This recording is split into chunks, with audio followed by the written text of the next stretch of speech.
Buenas noches con Miguel Noche. Esto es Conclusiones Irresolubles. Conclusiones Irresolubles con Miguel Noche. Pues esta noche voy a tratar la petición que me ha hecho Rosario Barrios y lo ha hecho en el programa sobre telefonía móvil y la salud. Aquí me viene a preguntar mi opinión sobre el par biomagnético del Dr. Goiz. A lo mejor ya conoces de qué va esta terapia, a lo mejor es la primera vez que oyes hablar de ella, y en cualquier caso me toca aquí esta noche hablar sobre este asunto, que desde luego una vez más tiene sus simpatizantes y tiene sus adeptos.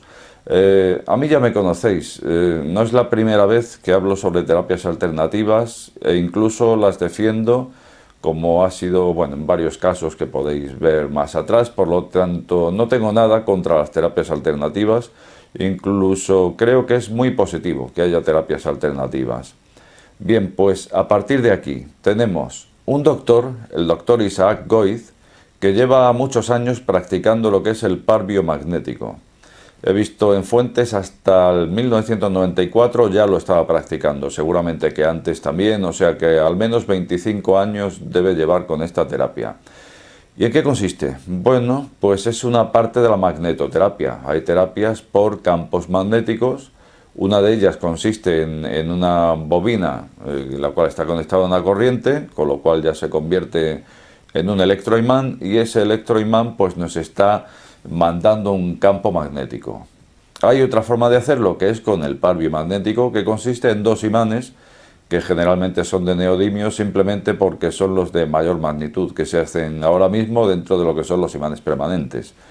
Bueno, pues el doctor Goiz se ha especializado y además es el promotor de esta técnica, y desde luego hay mucha gente que cree en todo lo que se le atribuye a la terapia del par biomagnético.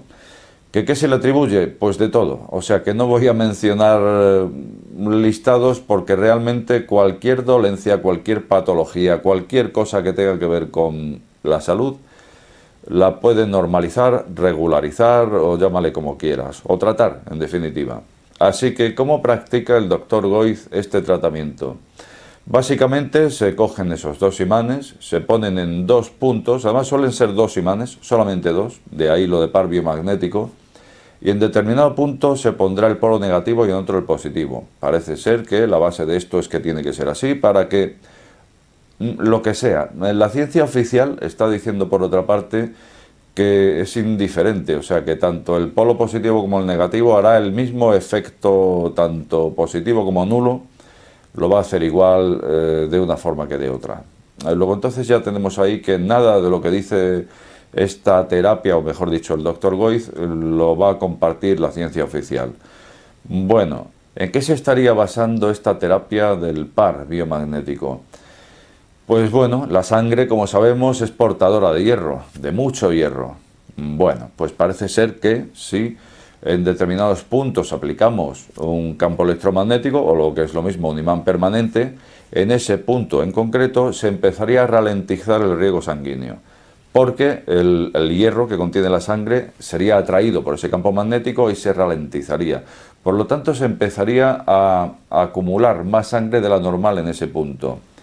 Como todos sabemos, siempre que se nos habla de muchas terapias, y desde luego eso sí está comprobado, maximizar el riego sanguíneo en el punto que tenemos, en este caso afectado, suele beneficiar, a no ser que se trate de una inflamación reciente. En ese caso, pues quizá no.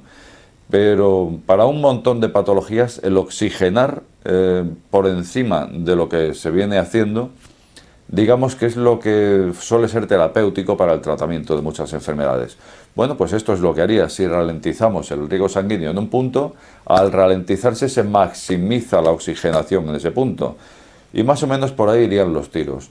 Por otra parte, además de que el hierro que porta la sangre pues ya es hierro, como su nombre indica, pues también la hemoglobina, que la hemoglobina no deja de ser la proteína que contiene el glóbulo rojo, el hematíe, para poder portar tanto el oxígeno como el dióxido de carbono en su retorno. Se dice que la hemoglobina se comporta de forma diamagnética cuando porta oxígeno.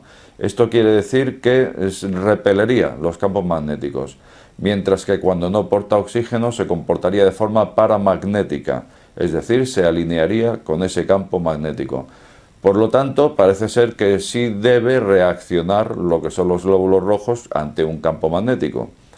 Bueno, pues más o menos en esto se viene basando el principio terapéutico del par biomagnético. Bien, esto es lo que dicen los adeptos, los simpatizantes, el doctor Goiz, pero ¿qué dice la ciencia oficial al respecto? Pues dice varias cosas. Dice en principio que ha hecho varios estudios, uno de ellos en el año 91, y se hizo con un campo electromagnético a una magnitud de 1 Tesla. Y con esa magnitud no se consiguieron resultados, por lo tanto parten de que con unos imanes y en unos minutos no se va a conseguir absolutamente nada. Pero luego, aparte de lo que diga la teoría y la ciencia oficial, pues están hablando de algo muy práctico. Y esa practicidad no es otra que lo que viene siendo la resonancia magnética. Todo el mundo sabe hoy día que que hay una prueba diagnóstica que consiste en la resonancia magnética por imagen. Bueno, pues consiste en eso mismo. Te meten en un túnel y ese túnel consiste en un electroimán, solenoide, llámale como quieras, una bobina que te va a irradiar un campo magnético. Y al final ese campo magnético es de una magnitud de varios teslas, es bastante potente. Por lo tanto, ahí siempre va a estar por encima a cualquier poder que vaya a tener un imán permanente. Y lo que dicen es que si realmente el hierro de la sangre se comportara de forma ferromagnética, literalmente reventaríamos dentro de una resonancia magnética. Y esto sería debido a que el electroimán atraería con tanta potencia a ese hierro de la sangre que directamente saldría del cuerpo para ser atraído por ese electroimán. Por lo tanto, en esta ocasión y en términos prácticos, pues nos vienen a decir que no puede haber efecto sobre el hierro de la sangre y que como tal no se comporta de forma ferromagnética, que no sería un hierro tan ferromagnético como para dejarse influenciar por campos magnéticos. Por otra parte, el de la hemoglobina, pues lo mismo, el comportamiento de la hemoglobina, se han hecho pruebas y nos dicen exactamente lo mismo, que no se han encontrado resultados. Bueno, pues o resultados concluyentes, en definitiva, que no han visto nada. Pues por un lado hemos visto lo que opinan los simpatizantes, por otro, lo que opina la ciencia oficial. ¿Qué opino yo de este asunto del par biomagnético? Pues una vez más tendré que dar mi opinión. ¿Y cuál es mi opinión sobre el par biomagnético? Bueno, pues para esto debo decir que he visto algún que otro vídeo de alguna que otra sesión del doctor Goiz. Y he visto una que me ha llamado la atención poderosamente. Estaba tratando a una paciente. Lo primero que hacen es tomarle una gota, había además un doctor allí, bueno, había colaboradores, le toman una gota de sangre del dedo meñique a la paciente. La visionan en un monitor y entonces ven varias cosas ahí en esa gota. La primera es que los glóbulos rojos, los hematíes, están apilados entre sí. Esta forma así redondeada que tienen los glóbulos, redondeada, medio plana, bueno, pues estaban apilados tipo moneda, le llaman, ¿no? Cuando se empiezan a juntar entre ellos, de 8, de 10 o de 15 en 15, en fin, determinados grupos apilados. Esto es anómalo, cuando se apilan los glóbulos rojos es anómalo, porque lo normal es que fluyan de forma independiente, el flujo debe ser así, debe ser independiente, para que las cosas funcionen bien. Y de hecho es anómalo que se junten y que se apilen porque de por sí la propia pared membranosa del hematíe, digamos que ya tiene una carga negativa. Entonces entre ellos se repelen. Cargas negativas, cargas iguales, se repelen. Así que si ya se están juntando ahí, ya se están apilando, esto nos viene a decir de que hay una anomalía, de que hay una degradación de ese hematíe y por lo tanto se ha degradado esa pared membranosa hasta el punto de perder la carga negativa. Y al perder la carga, pues ya se apilan entre ellos. Esto es algo que ocurre a través de muchos años, incluso décadas, en que se vayan degradando hasta llegar a ese punto. Pero no queda ahí la cosa porque también veían otras cosas en esa gota de sangre, como era también la presencia de alguna bacteria que otra. Pues aquí se ve alguna bacteria, tenemos una infección. Ah, pues aquí tenemos un hongo, no sabemos de qué tipo, pero bueno, parece que hay infección por hongo, infección por bacteria. Bueno, si tenemos en el torrente sanguíneo bacteria y tenemos hongo, pues bueno, vale, quizá podamos hablar de infección.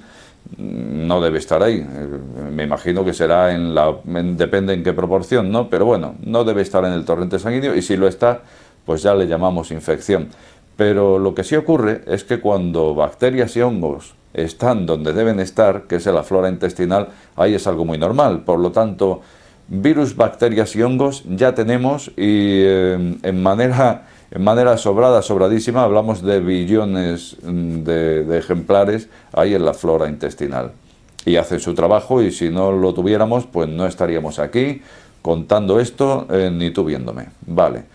Pues entonces, ¿qué ocurre? Ocurre que si tenemos en sangre tanto bacterias como hongos, a lo mejor lo que va a tener el paciente va a ser una permeabilidad intestinal, que precisamente viene siendo una de las pandemias del siglo XXI. Porque la permeabilidad intestinal, que bueno, consiste en que la porosidad natural que debe tener el propio intestino, pues para que pasen las partículas que tienen que pasar al torrente sanguíneo, se ve más exagerada. Entonces esa porosidad se ha abierto más de la cuenta, y entonces ahí ya están pasando partículas más grandes. Y aquí ya estamos hablando de los hongos y de las bacterias que pasan al torrente sanguíneo. Bueno, pues no digo con esto que el paciente tenga que tener necesariamente una permeabilidad intestinal. Lo que digo es que si la tuviera, pues eso mismo es lo que nos encontraríamos en sangre. De todo, un poco de todo. Tanto virus como bacterias como hongos, hasta proteínas que no se han descompuesto en aminoácidos, sino que han pasado alegremente al torrente sanguíneo. Porque no tenemos el poro natural que debe tener el intestino, sino que tenemos más abertura, y por ahí pasa absolutamente todo. Bueno, pues entonces tenemos a esta paciente que mostraba todo eso en sangre, y la pasan a la habitación donde la trata el doctor Goiz, con 2 imanes y en 10 minutos. 10 minutos. Bueno, pues le aplica esos 2 imanes, vuelven otra vez a la sala donde le hicieron la prueba de la gota y se la vuelven a hacer. Le vuelven a tomar una gota al dedo meñique, vuelven a visionarla, ¿y qué crees que ocurre? Pues ocurre que se ha revertido todo lo que se veía en el primer visionado. Los hematíes ya se han soltado y van de forma individual en el torrente sanguíneo. Esto es maravilloso. Vamos, si esto es así, es maravilloso. Pero es que aparte de maravilloso, también es increíble. Porque esos hematíes les ha costado años y hasta décadas el degradarse. Estamos hablando de hematíes degradados. Porque apliquemos 2 imanes en 2 puntos, me parece a mí que lo que se ha hecho en años y años de degradarse, yo personalmente no puedo creer que en 10 minutos se vaya a arreglar. Y no se trata de un efecto puntual, que dices, puede ser un efecto fantasma puntual, vamos a decir, pero que mañana vuelven a estar igual. No, lo que apunta el doctor Goiz en esta sesión es que los imanes ya han hecho su trabajo, es lo que dice. Pues si han hecho su trabajo, está diciendo que ha revertido ya esa degradación de los hematíes. En 10 minutos de aplicación de imanes. Yo personalmente no me lo puedo creer. El doctor que lo estaba viendo con él decía, esto es increíble. Pero sin embargo él pues lo estaba viendo, y se supone que él pues es quien nos tiene la gota y sabe perfectamente que ambas gotas, la de antes y la de ahora, pertenecen a la misma paciente. Y si esto es así, desde luego nos encontramos ante algo, vamos a llamar, casi que milagroso. Pero no se queda ahí la cosa, porque he dicho que todos los síntomas habían revertido. Entonces tampoco se encontraba bacteria, ni tampoco se encontraba hongo en esa gota. Pues no sé, ya me explicarás tú a mí de qué forma han actuado los imanes para de pronto acabar con la presencia de bacterias y de hongos en sangre al haber estado 10 minutos en contacto con la piel. Mi opinión, Rosario, esta noche me la pedías y tengo que darla. No puedo creerlo y por lo tanto no lo creo. No creo que esto pueda ser así. Pero como siempre digo, pues es mi opinión y por lo tanto no es catedrática ni mucho menos, y ahí están todos esos adeptos. A lo mejor pudiera ser, como en otros casos también contemplo, de alguna forma afecte la terapia del par biomagnético, pues a lo mejor hace su trabajo, pero no sé si la estaría haciendo como nos están diciendo. De hacerla yo creo que sería de otra forma, y no vamos a descartar el efecto placebo. Hay muchas personas que salen mejor después de este tipo de sesión. Bueno, pues el efecto placebo podría estar detrás de esto. Y el efecto placebo no estamos hablando de un engañatontos o que alguien vaya a tener la mente muy débil para dejarse engañar por algo. No, no, no. Cualquiera puede ser susceptible del efecto placebo. A cualquiera le pueden aplicar una terapia, cualquiera que sea, que simplemente por creer en ella, automáticamente el efecto placebo hará que su propia mente haga lo que tiene que hacer para reducir síntomas en ese organismo. Revertir una enfermedad ya es otra cosa, pero reducir síntomas sí que se puede hacer y de hecho se hace, de forma que se han hecho determinadas pruebas que se han llevado a la práctica a pacientes que han ido a consulta y el propio doctor les ha dicho en consulta: mire, se va usted a tomar este comprimido o esta cápsula, o lo que sea. Y le voy a decir algo. Hay miles de personas que tomando esta cápsula han conseguido mejorar sus síntomas, los síntomas de la misma enfermedad que tiene usted. Y le voy a decir otra cosa. Esta cápsula no contiene absolutamente nada, es un placebo y el efecto placebo consiste en esto que acabamos de explicar antes. Pero usted debe pensar cuando toma esta cápsula que hay miles de personas, contrastado por estudios, que han notado mejoría al tomarse esta cápsula que usted se va a tomar. Bueno, pues eso se está haciendo para seguir anotando resultados. El primer resultado es no decirlo, es decir, tómese usted esto que es buenísimo, ese es el efecto placebo puro y duro. Pero se está probando a decirle al paciente: mire usted, esto es placebo, pero tómeselo porque detrás de esto hay miles de personas con resultados positivos. Pues no deja de ser otra vía, no deja de ser otra vía de terapia alternativa. Y desde luego es una puerta abierta más y si funciona, pues bienvenida sea. Esta noche hemos visto por un lado la opinión de los simpatizantes, por otra la de los no simpatizantes o la ciencia oficial. También hemos visto mi opinión y al final la conclusión final. ¿Cuál es la conclusión final? Pues la conclusión final es, una vez más, la tuya. Y me gustaría que me la dejaras más abajo, como de costumbre. Por otra parte, decirte que si has llegado hasta este canal, no te suscribas o suscríbete. Al final, la última palabra la tienes tú. Buenas noches con Miguel Noche.